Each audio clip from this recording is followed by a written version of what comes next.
Hey guys, I am here finally for my week 17 and 18 pregnancy vlog.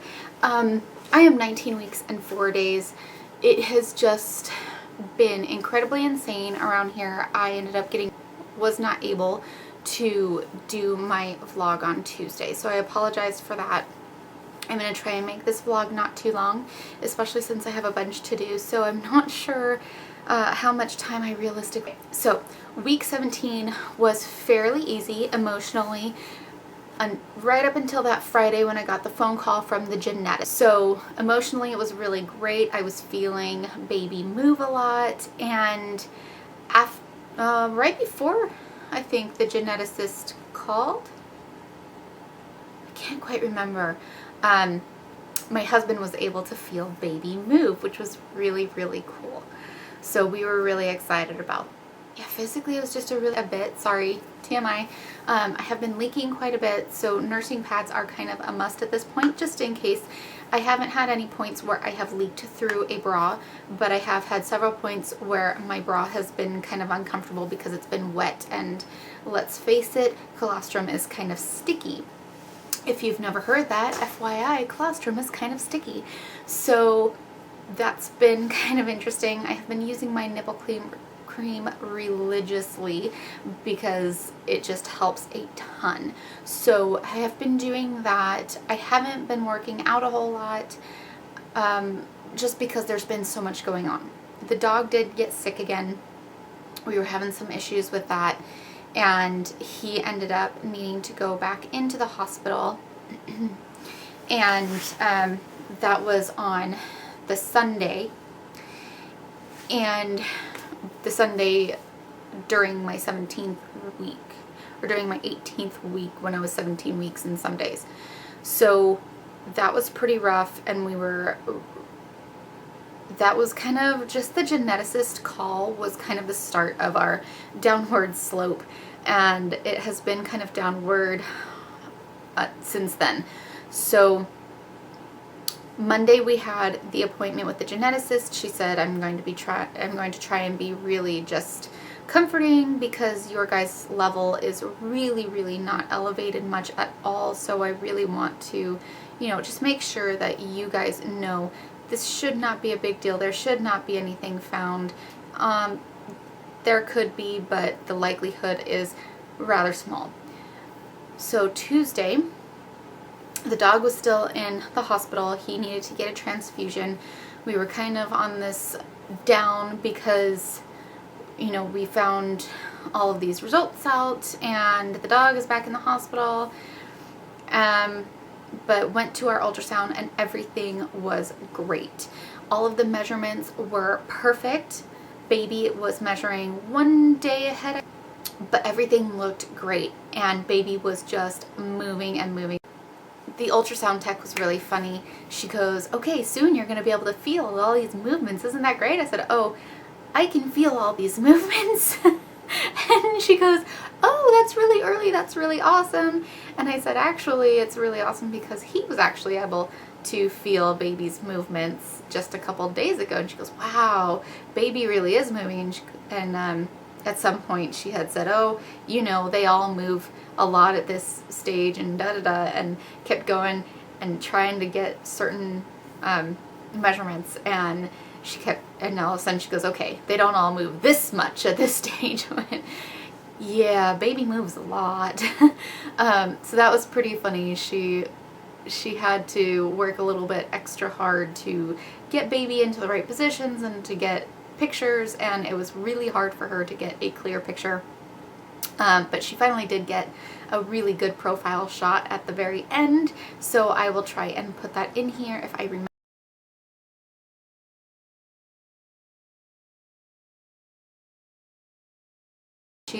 The one thing that they did find that is semi-worrisome but nothing too major is that I have a very, very, very slight previa, meaning that my placenta is low-lying and a very tiny portion of my placenta is covering the lip of my cervix. So right now we're not concerned, especially because it is so slight that, generally speaking, as my uterus grows, the placenta kind of moves up with it.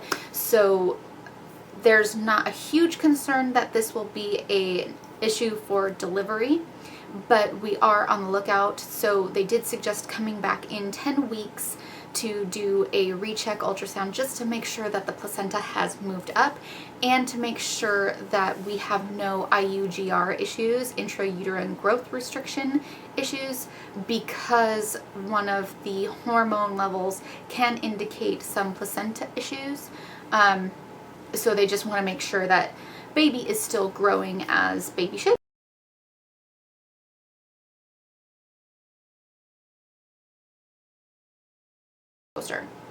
That night we went to visit our puppy, and the vets still were not finding out what's wrong with him, and she said, you know, we're not getting any of these test results back that are positive, so we're doing what we can.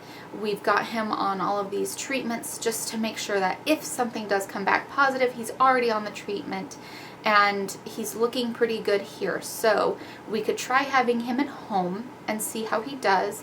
And if he's doing really great, that's good. But if he's not, then we know that he needs a little bit more care in the hospital. He may need more transfusion. He had already had a blood transfusion at that. So it was kind of a catch-22. We ended up deciding that we did want to take him home, see how he did at home. Hopefully he did well.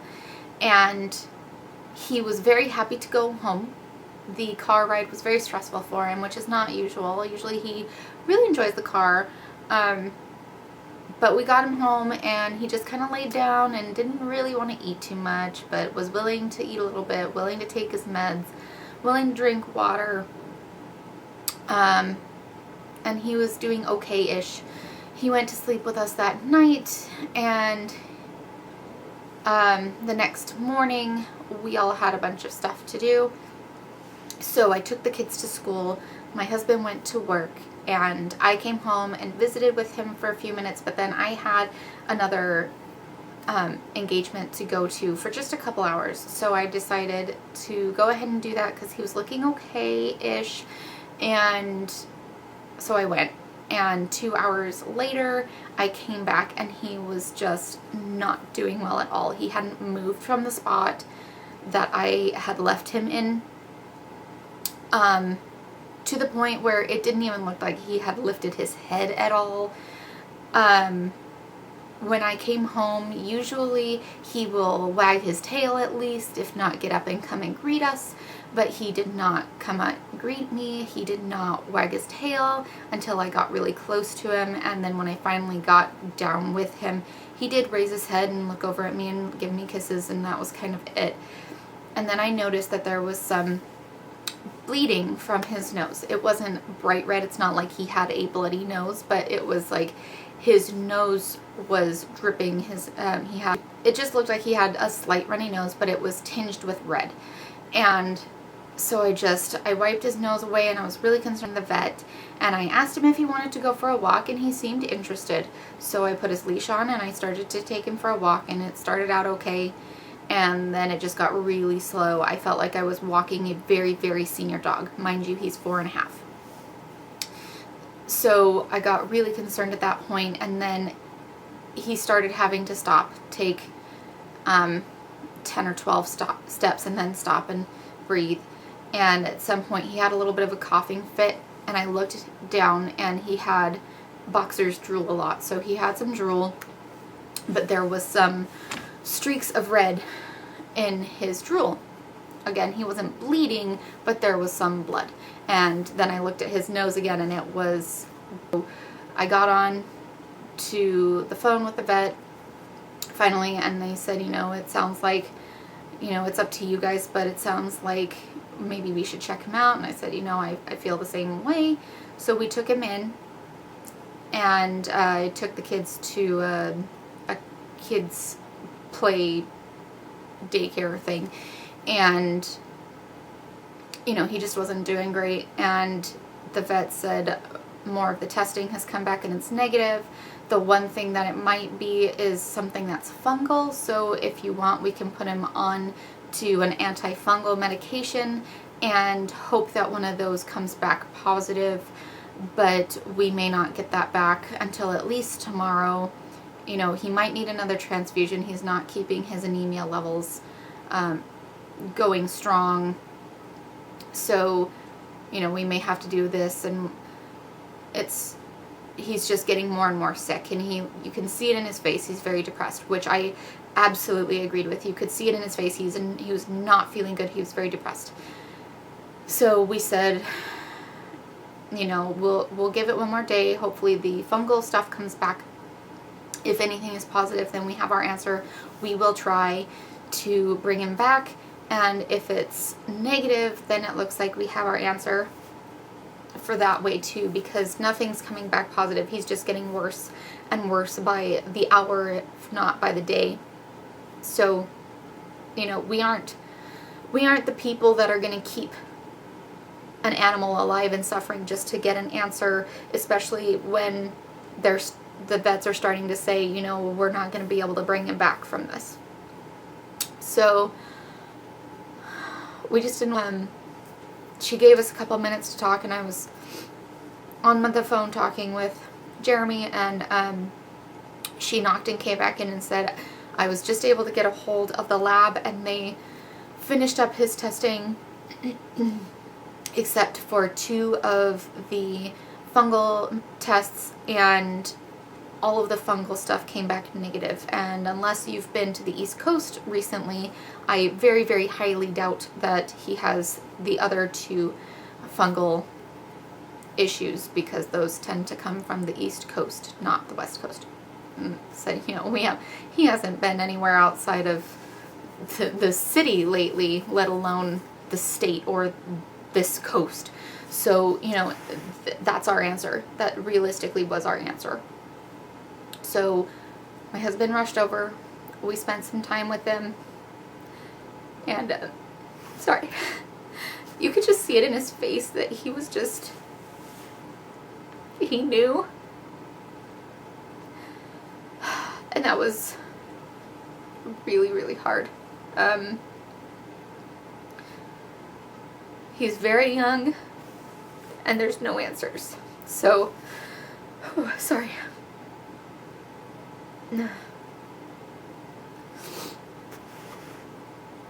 We ended up needing to put him down. Sorry. I was going to try really, really hard not to cry. I'm very happy for the time that we got to spend with him, and that we were there. And we were there till the end. And sometimes that process can... Sorry. Ooh. This is terrible mascara. Sometimes that process can take a few minutes. Depending on the health of the dog and just how well their body is doing. And it didn't take long at all, which part of me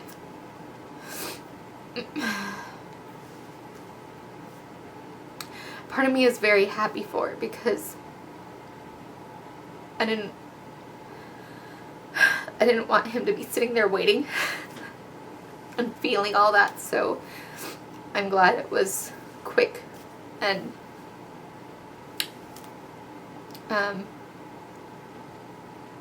it was just very hard. And